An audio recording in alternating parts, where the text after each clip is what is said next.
Baumgartner, la petite déviation et c'est l'ouverture du score pour Davos à 5 contre 4, 12 minutes et 41 secondes de jeu.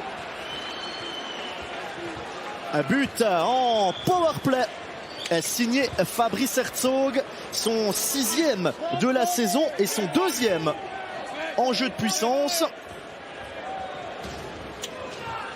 Ouais, il ne faudra pas concéder de pénalité. La montée de Schlumpf, ça revient de l'autre côté, la reprise des goals. Et c'est Zender qui peut égaliser. Et on va dire que c'est mérité. 26 minutes et 42 secondes de jeu. Zender qui conclut alors un pressing d'enfer depuis le début de cette période. Zender qui marque son 3e but de la saison.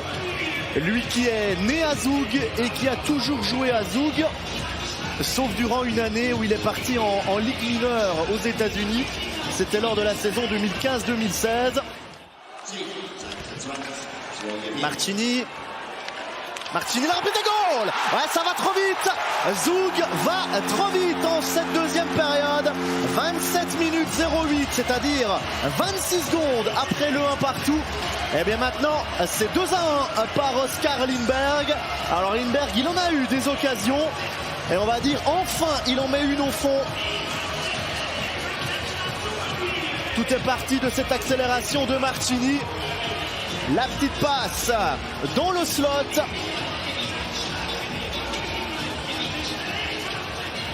Ouais, et quand on laisse un homme comme on le tir d'Alatal non. Lindberg et goal. Et ça fait 3-1 pour Zoug à 5 contre 4. 48 minutes et 51 secondes de jeu. Et c'est en powerplay là qu'Oskar Lindberg inscrit son 6e but en 5 matchs et son 2e doublé de la saison. 6 contre 4, le puck qui est dégagé et qui va finir au fond. Et alors le coup de poker n'a duré que 6 petites secondes.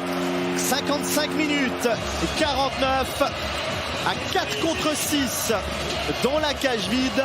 C'est 4-1 maintenant pour l'équipe de Zoug. But marqué par Karl Klingberg. Et Klingberg qui inscrit son 100e point en saison régulière en Suisse. C'est sa 4e saison à Zoug.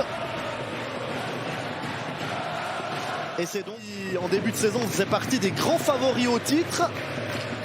Après les premiers matchs, on s'est dit oups.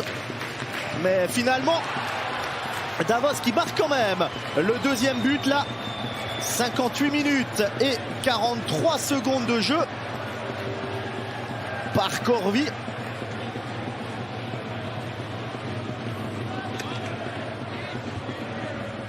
Enzo Corvi, c'est seulement son 3e but de la saison. Il en avait marqué 14 l'année passée. Et Giannoni apparemment il ne voit pas